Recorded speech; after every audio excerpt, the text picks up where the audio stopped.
लोकसभा निवडणूक 2024च्या प्रचार समारोपाचा दिमागदार सोहळा शांतिगिरी महाराज यांनी भव्य अशी मिरवणूक काढून शक्ती प्रदर्शन दाखवले। या मिरवणुकीमध्ये संपूर्ण नाशिक लोकसभा मतदारसंघ तसेच आजूबाजूच्या मतदारसंघातून स्वामी शांतिगिरी महाराज यांचा भक्त परिवार, साधक वर्ग व मतदार मोठ्या प्रमाणात पाहायला मिळाला। या पदयात्रेने संपूर्ण नाशिक शहर व्यापून टाकले होते। 42 डिग्रीच्या भर उन्हात सुद्धा पदयात्रेचा उत्साह थोडाही डगमगला नव्हता। संपूर्ण निवडणूक प्रचार कार्यक्रमादरम्यान परिश्रम घेतलेले नागरिक यांच्यासह शांतिगिरी महाराज यांनी प्रचाराचा समारोप पंचवटी येथील गौरी पटांगण येथे करण्यात आला। भारत हा संस्कृती प्रधान देश आहे आणि भारतामध्ये एक सदन राज्य म्हणून महाराष्ट्राचं नाव घेतलं जातं। महाराष्ट्र राज्यामध्ये सर्व काही जे आहे ते सुजलाम सुफलाम आहे, परंतु आत्ताची जी राजकीय परिस्थिती आपण बघतोय ती अतिशय विदारक आहे की त्या राजकीय परिस्थितीमधून महाराष्ट्राला आणि देशाला बाहेर काढण्याचा शांतिगिरीजी महाराजांचा हा प्रामाणिक प्रयत्न आहे। आत्तापर्यंत अनेक लोक त्यांच्याकडून नारळ घेऊन, भस्म घेऊन मंत्री झाले, आमदार झाले, खासदार झाले।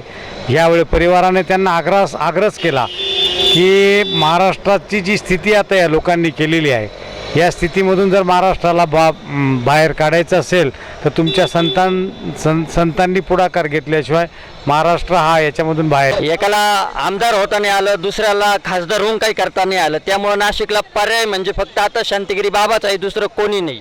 ठीक आहे, आपण अजून काही महिला आहेत माता भगिनी त्यांच्याशी। बाबाजी 45 वर्षापासून काही खात नाही, लोकांना खाता नाशिक पर्यंत लोकांना नाशिकच्या खासदार बाबाच पाहिजे, आमची भक्त परिवाराची मनपूर्ण इच्छा आहे। जय बाबाजी, जय बाबाजी। परमपूज्य शांतिगिरी महाराजांसारखे योगी पुरुष जर नाशिकामध्ये आले निवडून तर नक्कीच नाशिकचा विकास होईल असं सगळं आम्हाला नाशिककरांना वाटते।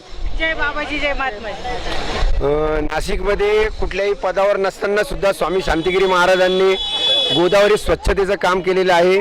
त्याच्यानंतर इथले जे नवजवान मुलं आहे का जे व्यसनाधीन झालेले होते त्यांना अनुष्ठानाच्या माध्यमातून त्यांना निर्व्यसनी बनवलेलं आहे। अशा पद्धतीने आणि शिक्षण असेल तर शिक्षण बाबाजींनी आतापर्यंत अशा काही लोकांचं करून घेतलेलं आहे का ज्यांची परिस्थिती नाही आहे, ज्यांच्याकडे पैसे नाही आहे, अशा विद्यार्थ्यांचं सुद्धा बाबाजींनी आपल्या गुरुकुलमध्ये मोफत शिक्षण करून दिलेलं आहे। लढायचं आणि जिंकायचं याच्या पलीकडे तुमचं काय मत आहे? हो, लढायणारच आणि जिंकणारच। आणि ती जिंकत असताना मी आत्तापर्यंत केलेला सगळा प्रचार, आमचे सगळे प्राचार्य कार्यकर्ते सगळ्यांचं मनापासून अभिनंदन करेल। पण ते करत असताना आजचा दिवस उद्याचा आणि 20 तारखेच्या संध्याकाळी 6 वाजेपर्यंत आपल्या सगळ्या कार्यकर्त्यांचं एकच कर्तव्य आहे की प्रथम आपलं मतदान आपण करायचं आहे सकाळी पहिलं, आणि मग राहिलेलं आपल्या गावातलं होणारं मतदान सगळं 100% आपण सगळ्यांनी करून घ्यायचंय। या ठिकाणी सादर होत आहे अनेक भक्त परिवार आहेत। आपण अजून काही लोकांशी, एक लहान मुलगी आहे तिच्याशी चर्चा करणार आहे। लढा राष्ट्रहिताचा, संकल्प शुद्ध राजकारणाचा। लढा राष्ट्रहिताचा, संकल्प शुद्ध। तुम्ही कुठे आले का? जळगावहून। हां, जळगाव। बरं, इथं आल्यावर इथे बाबांच्या प्रचारासाठी आलो आणि उत्स्फूर्त असा प्रतिसाद मिळालेला आहे। तुमचे नातेवाईक आहेत तिथं नाशिक? इथे नातेवाईक वगैरे आहे, सर्वांना भेटलो आम्ही, सर्वांनी चांगला प्रतिसाद दिलेला आहे। त्यामुळे बाबाजी 100% जिंकतील अशी खात्री आहे। 100% जिंकतील। जय बाबाजी, जय महात्माजी। इथं सर्वजण बाबाजींसाठीच आले। शुद्ध राजकारण काय असतं हे बाबाजींनी दाखवून दिलं आणि इकडे उपरा पण दाखवून देणार आहे। बाबाजी नक्कीच निवडून येणार, याची काही तीळ मात्र शंका नाही। लढणार आणि जिंकणार, बाबाजी भरघोस मताने निवडून येणार, यात काही शंकाच नाही। हो काका, कुठून आले तुम्ही? राजकारणाबद्दल बोलत नाही आपण। अजून बरेच भक्त परिवार या ठिकाणी या पटांगणामध्ये येत आहे, बरीचशी गर्दी या ठिकाणी होते। तर आपण बघू अजून पुन्हा आपण काही लोकांच्या प्रतिक्रिया थोड्या वेळानंतर जाणून घेणार आहे। स्टार न्यूजसाठी कपालेश्वर सूर्यवंशी, आदित्यसह, नाशिक। या ठिकाणी स्वामी शांतिगिरीजी महाराज यांची भव्य दिव्य अशी सभा पार पडलेली आहे। शांतीची सभा होती, संपूर्ण जय बाबाजी भक्त परिवार होता आणि त्याच्यामध्ये प्रहार संघटनेने स्वामी शांतिगिरीजी महाराज यांना नाशिक जिल्ह्यात जाहीर पाठिंबा या ठिकाणी दिलेला आहे। प्रहार संघटनेचे शरद मामा यांच्याशी आपण या ठिकाणी बोलणार आहोत। आमचा तर पाठिंबा खरं पाहिलं तर फक्त विकासाकरता पाठिंबा असतो, कारण आम्हाला गेल्या 10 वर्षामध्ये जो आम्हाला विकास हवा होता, जे आम्ही नाशिक बघतोय ते आम्हाला नाशिकमध्ये काहीच मिळालं नाही। नाशिकचा जर बाप असेल, नाशिकचा कोणी दाता असेल तर फक्त कुंभमेळा आहे. कुंभमेळा जर नसेल तर नाशिकच्या बादलीला दिलेला आहे. या ठिकाणी कुलकर्णी गुरुजी आपण काही लोकांशी 2-2 सेकंदासाठी बोलणार आहे. नाशिकचा आवाज म्हणून त्यांचा जो बॅनर होता त्या सेकंदास कुलकर्णी गुरुजी या ठिकाणी बोलतील. स्वामी शांतिगिरीजी महाराज कुंभमेळ्यासाठी मोठ्या प्रमाणात जो निधी येतो त्याच्यामध्ये कमिशन आणि पर्सेंटेज हे मोठ्या प्रमाणात मारलं जातं आणि प्रत्यक्षात विकास मात्र होत नाही. हजारो कोटी रुपये येतील तर नाशिकचा खरोखर विकास होऊ शकतो आणि त्यासाठी फाळकं न मारणारा, कमिशन न खाणारा खासदार पाहिजे. आणि त्या ठिकाणी शांतिगिरी बाबांवर सर्वांचा विश्वास आहे, आमचा विश्वास आहे का खऱ्या अर्थाने कुठल्याही प्रकारचं कमिशन न घेता नाशिकचा विकास स्वामी शांतिगिरी महाराज करू शकतील. म्हणून सर्व ब्राह्मण समाज आणि संघटना सुद्धा स्वामी शांतिगिरी महाराजांच्या सोबत आहेत. संपूर्ण ब्राह्मणांनी पण या ठिकाणी त्यांना पाठिंबा दिलेला आहे. ज्या वेळेला राजसत्ता कुठेतरी कमी पडते त्यावेळेला धर्मसत्तेला पुढे यावं लागतं आणि शांतिगिरी महाराज त्यात एकमेव असे उमेदवार आहे की ती या नाशिक नगरीचा विकास करू शकतील.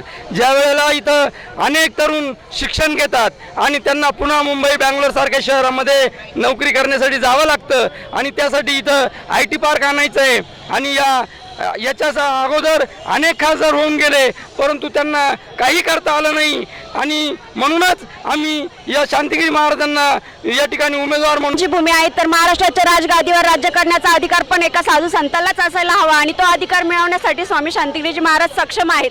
प्रत्येकाला असं वाटतं हिंदू राष्ट्र व्हावं, रामराज्य यावं, परंतु रामराज्याचे नियम ते कोणी पाळतच नाही. उत्कृष्ट चारित्र्यवान असलेलाच राज्य करू शकतो हा रामराज्याचा पहिला नियम होता. म्हणून प्रत्येकाला जर अशी इच्छा असेल रामराज्य यावं तर त्यांनी स्वामी शांतिगिरीजी महाराजांना निवडून द्यावं. या ठिकाणी ग्रीन काय नाव आहे, ग्रीन लॉन्स म्हणून या ठिकाणी काही तरुण आलेले आहेत. आपण त्यांच्याशी चर्चा करूया. जय बाबाजी. बाबाजीला निवडून द्यावा ही विनंती. आणि बाबाजीची निशाणी आहे बादली, अनुक्रमानिक क्रमांक 26. जय बाबाजी. बादली निशाणी ठीक आहे. या ठिकाणी मी बाबाजींबद्दल एवढंच बोलू शकतो की स्वामी विवेकानंदांना आम्ही बघितले नाही पण त्यांच्या रूपात साक्षात बाबाजींचे कार्य बघतो. त्यांचं जे स्वच्छ काम आहे, स्वच्छ विचार आहे, स्वच्छ आहार आहे, त्यांना कोणत्याही प्रकारची अपेक्षा नसताना ते उभे राहिलेले.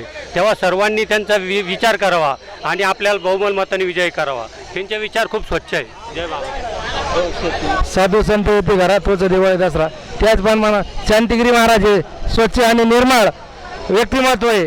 त्यांनाच जनतेने निवडून द्यावा. बादली नेशन 26 नंबर बटन दाबून आशीर्वाद. कांदा आणि द्राक्षे हा नाशिक जिल्ह्यामध्ये सर्वात मोठ्या प्रमाणात पीक घेणारा शेतकरी वर्ग आहे. तर त्याच्यासाठी बाबांनी संसदे भवनामध्ये आवाज उठावा आणि शेतकऱ्यांसाठी खंबीरपणे बाबांनी उभे राहतील एवढंच सांगतो शेतकऱ्याच्या वतीने. गिरी महाराजांनी बादलीचं निशाणी घेऊन निवडून गेले तर हा नाशिक लोकसभेचा पहिला इतिहास घडेल का ते पहिल्यांदी ब्रह्मचारी खासदार नाशिकचे राहतील. हाच पहिला म्हणजे त्यांचा पहिलाच इतिहास घडू शकतो आणि दुसरा इतिहास ते पूर्ण 5 वर्षात संपूर्ण नाशिक बदलू शकतात ही त्यांची ख्याती आहे. आजवर नाशिक लोकसभेमध्ये अनेक खासदार होऊन गेले पण पाहिजे असा विकास नाशिकचा कधीच कुणी केला नाही आणि शांतिगिरी महाराज यावर्षी नाशिकच्या लोकसभेसाठी उमेदवार म्हणून अपक्ष उमेदवार म्हणून उभे आहेत आणि निश्चितच ते IT हब हे नाशिकमध्ये आणण्याचा प्रयत्न करणारे जर ते निवडून ह्या लोकसभेत आले तर आणि अनेक तरुणांना त्यांच्या हातात. धन्यवाद. या ठिकाणी आपण बघितले अनेक भक्त परिवारांनी या ठिकाणी आवाहन केलेले. स्वामी शांतिगिरीजी महाराज अपक्ष उमेदवार आहे, त्यांची निशाणी आहे बादली, क्रमांक नंबर 26. त्यांना प्रचंड मताने निवडून द्यावं अशी महाराजांकडून सर्वांना विनंती करण्यात आलेली. Cameraman Aditya Kapil, Suryavanshi, star news, Nashik. अंजनेरीगडा हनुमंतरायांचं जन्मस्थान, त्या ठिकाणी हनुमंतरायांचं सुद्धा मंदिर व्हायलाच पाहिजे. आणि जसं आपण पाहतो आज नाशिक शहर आहे ते तरुण जे तरुण आहेत ते ड्रगच्या अधीन झालेले आहेत. तर ते ड्रगपासून ते कसं मुक्त करता येईल, ड्रग्स मुक्त नाशिक व्हावं. बाबाजी म्हणजे लोकांना वाटत होतं की बाबाजी म्हणजे काय करू शकत नाही, संत महात्मा काय करतील, पण हजारो कुटुंबांचे व्यसन मुक्त होतील आणि चांगले जगतील ही 100% गॅरंटी बाबा. 100% गॅरंटी बाबाजी निवडून येतील. बाबाजी 100% निवडून येतील आणि हजारो लोकांचे कुटुंब चांगले होतील. बाबाजी आल्यामुळे नाशकात हजारो कुटुंब उद्ध्वस्त झाले असतील ते क्लिअर होते. जय बाबाजी.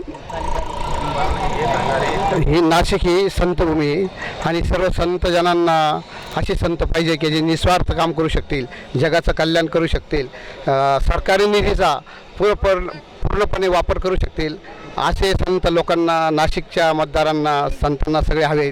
त्या अनुषंगाने त्यांची इच्छा लवकरच पूर्ण होईल असं आमच्या बाबाजी भक्त परिवारांना वाटते. हॅलो, जय बाबाजी. संपूर्ण नाशिक जिल्ह्यामधून सगळ्यांनी 100% मतदान करावं आणि बाबाजीला निवडून आणावं. आता पहिली दुसऱ्यांदा दुसरी बारी आता सगळ्या मिळून करा की त्यांना बाबाजी खासदार झाल्यानंतर काय अपेक्षा आहे? जय बाबाजी. जनसेवा हीच ईश्वर सेवा असं हे बाबाजींचं महत्त्वाचं विजन असतं ना. जेव्हा राजसत्तेमध्ये आप्पा त्र्यंबक सुर्वे लाखळहून आलेलो आहे बाबाजींच्या प्रचारासाठी. गेली 10 वर्ष आम्ही हेमंत आप्पा गोडसे यांना प्रचंड मतांनी निवडून दिलं, पण हेमंत आप्पांनी कुठल्याही प्रकारचा या नाशिक मतदारसंघात विकास केलेला नाही. आत्तापर्यंत आम्ही 43 वर्षे खिशावाल्या पुढाऱ्यांना मतदान करत आलो, पण यावर्षी आम्ही सर्व नाशिकच्या मतदारसंघातल्या लोकांनी ठरवले की यावेळेस आपण एक साधू संतांना, ज्यांना खिसा नाही आहे, जे देशसेवेसाठी करतात, समाज सुधारतात, अनुष्ठान घडवतात, व्यसनमुक्तीचं कार्य करतात, असे शांतिगिरी महाराज या नाशिकसाठी आम्ही यावेळेस प्रचंड मतांनी त्यांना निवडून देणार आहे. आणि सर्व नाशिक मतदारसंघात शांतिगिरी महाराजांची हवा चालू आहे सध्या. एकच नारा शांतिगिरी महाराज, एकच नारा शांतिगिरी महाराज. लढायचं आणि जिंकायचं. Star news bureau, Nashik.